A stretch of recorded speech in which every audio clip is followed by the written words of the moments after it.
Hello, my name's Bruce Morrison. I work at the English Language Centre at the Hong Kong Polytechnic University.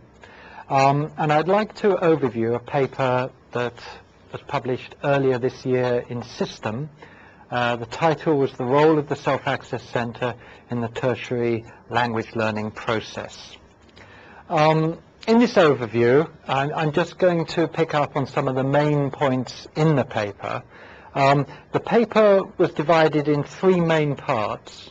The first part being a literature review that looked at the development of the Self-Access Centre in language learning and teaching.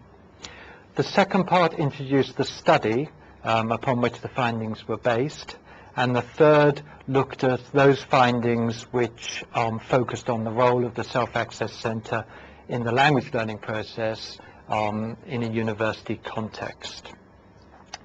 Okay, the literature review looked at the development of the Self-Access Centre in language learning and teaching in four sections. Firstly, in the context of the changes in English language teaching over the past, should we say, 40 years or so. So a move from the audiolingual method of the 1960s through the communicative approach of the 1970s and 80s, towards a more learner-centered curriculum and classroom, towards an interest in learning strategies and indeed in the learner, him or herself. It also takes place within the context of a changing socio-political environment of adult education in Europe, as reflected in the Council of Europe's Modern Languages project back in the 80s. In general, educators have argued for a more learner-centered, reflective, less prescriptive approach to language teaching, with the learners taking more responsibility for their own learning. Okay, so on the one hand we have this change in language teaching methodology and a change in the way the role of the learner is seen. And at the same time, there have been a number of studies which also informed the development of self-access. These included studies on learner characteristics, individualization, the role of the teacher, and also an emphasis on learning skills and the development of learning strategies. At the same time, there's been the development of what Benson referred to as resource-based approaches to learning, or resource-based learning, which focuses upon the learner's interaction not with the teacher as previously, but rather with resources.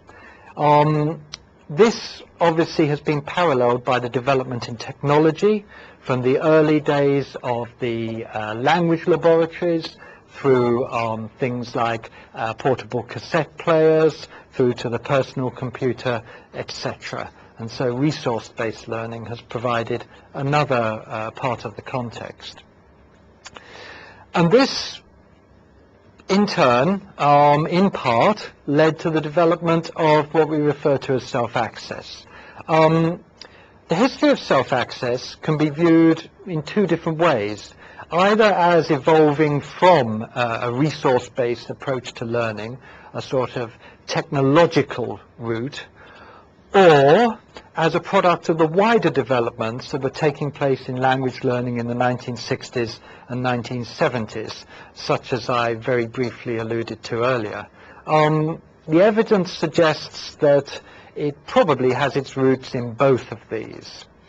On the technological side, from the early days of the language laboratory, the rote learning, through to a greater emphasis on individualization, and then the development of resource-based learning centers in the 1970s, where the learner had direct individual interaction with the resources. On the philosophical side, we have the development of informal approaches to language learning and advances in educational psychology. The number of self-access centres has grown greatly. This has been, I think, probably due in part to the increasing status of English as a global language, certainly driven in part by the revolution in IT, and also an increasing focus on lifelong learning. This paper focuses on a study which had two main aims. The first was to develop a theory-based framework for the evaluation of self-access centers. And since any evaluation would necessitate the identification of exactly what a self-access center is, it also necessitated the development of a coherent theory of what constituted a self-access center. The study involved 16 participants who all fulfilled various roles as self-access center stakeholders, including that of learner, teacher, coordinator, support staff, as well as self-access language learning researchers. Data were collected by means of semi-structured interviews, after which a follow-up email questionnaire was sent to all the participants, asking them to clarify or confirm or enrich the data derived from the interviews. Analysis of the data identified four major roles that the Self-Access Center plays in the tertiary language learning process. The first of these was a dual role, bringing together, on the one hand, language learning, and on the other hand, independent learning. One thing that came clearly from the data was that generally, overwhelmingly, students go to self-access centers to improve their English. And certainly not only the students in the study, but also the researchers and the teachers felt that it was language gain that was the aim of most students, to enhance their abilities in the target language. However, there's also a considerable emphasis in nearly all the centers on the development of independent learning skills. This can be seen in the names of many of the centers, such as the Center for Independent Language Learning or the Independent Language Learning Center. Sheeran, 1997, refers to this as the ideological goal of self-access language learning. And there's been suggestions that indeed the development of independent learning should be a key aim of a self-access center. One of the participants saw the self-access center as a necessary stepping stone on the way to the development of complete learner autonomy for a student. A second role that was identified was an enabling role. And the Self-Access Center was seen as having a role in enabling learners to both improve their language proficiency and to develop their independent learning skills in three different ways. Firstly, in providing language learning opportunities in terms of learning materials and facilities. Secondly, as acting as a catalyst for the development of independent learning skills. As I mentioned earlier, the idea of a self-access center acting as a stepping stone on the way to complete learner autonomy. And the last was the notion of experimentation. The term experiment came up a number of times in the data. And this seems to be, to me, of direct relevance to the educational philosophy upon which self-access language learning, and by extension self-access centers, are based. Experimentation was identified as being one of the key responsibilities of a learner in a self-access center. Although it is not synonymous, it can be seen as a sort of loose superordinate for notions expressed by participants such as having the freedom to do what they want, flexibility, learners taking responsibility for their own learning, learners acting as decision makers. And all of these, I feel, involve a degree of experimentation. The third role is that of a resource center. Although people stress that self-access centers are not merely resource centers, they're not libraries, we shouldn't underestimate this role, and indeed a majority of the participants identified such a role for the Self-Access Centre. Learners, when asked why they went to self-access centres, often came up with reasons such as to find something out, to get information about a language point or whatever. And participants identified 4 factors relating to how the Self-Access Centre role can be more effectively fulfilled. The first being the need for a wide range of materials and resources. The second being that the materials should be appropriate and focused. The third being that they should be organized in such a way that they are easily and effectively accessed by students. They should be on open access. There should be indexes, materials lists, pathways, etc., to facilitate the learner in accessing the materials that they need to meet their own individual needs. The last role that was identified was that of learner support, and this was seen as coming from 2 sources, both human support and non-human support. The human support was seen as coming from teachers, from the administrative and technical support staff, and also from other learners. The role of the teacher was seen as particularly important. Sometimes self-access centres are thought of as places without teachers, where the learners are learning on their own.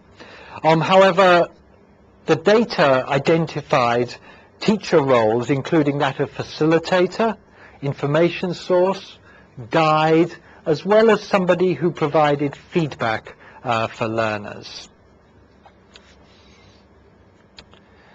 In addition to the need for human support, participants also recognized the need for systemic non-human support, particularly in terms of facilitating access, classification and indexing of learning materials, and in general providing supportive structure for learners to help them develop effective language learning strategies and meet their learning goals effectively.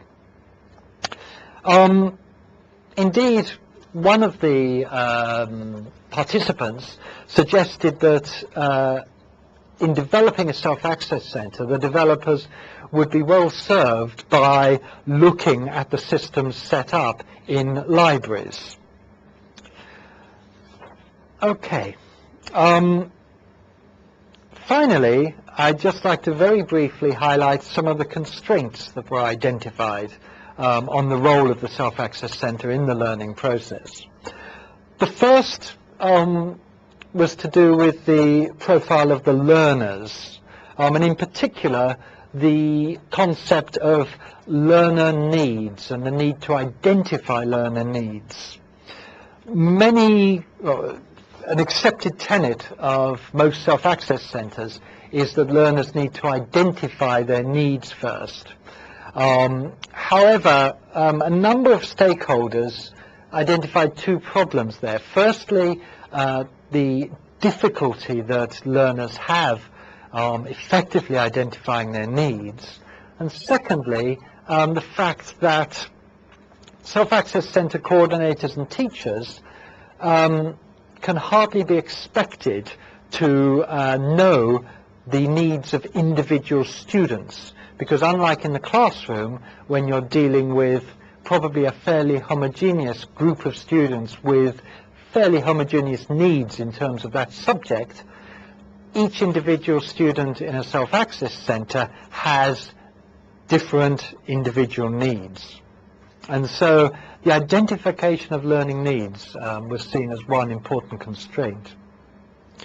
The second, connected with this, was the perception that many learners lacked the appropriate learning strategies and skills to enable them to make full and effective use of a self-access centre.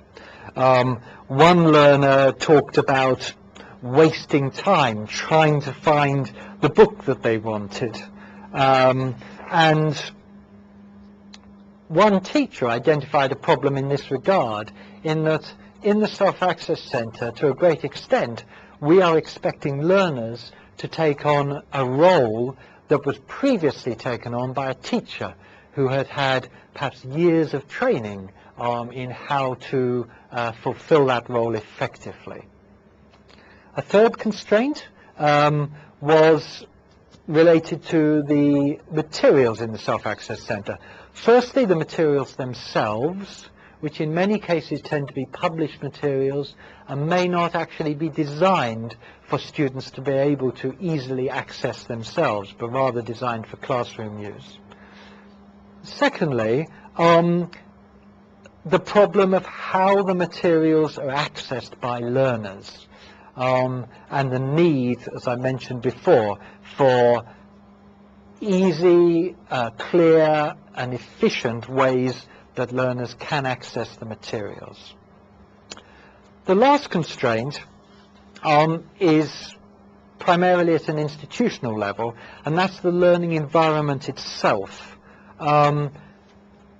Differing educational contexts and differing institutions may have differing views of what constitutes self-access. In some places, self-access centres are places where students go completely voluntarily, where students identify their own needs, identify the materials they need, and then go on to try and meet these needs.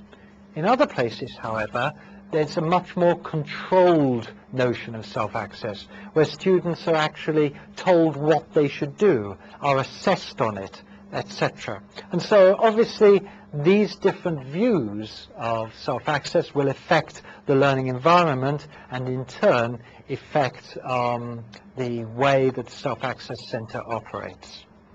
To conclude then, the paper began with an overview of some of the literature relating to the growth in self-access language learning and the growth in self-access centres, the shift in focus in English language teaching from the teacher to the learner, the development of interest in independent learning, etc.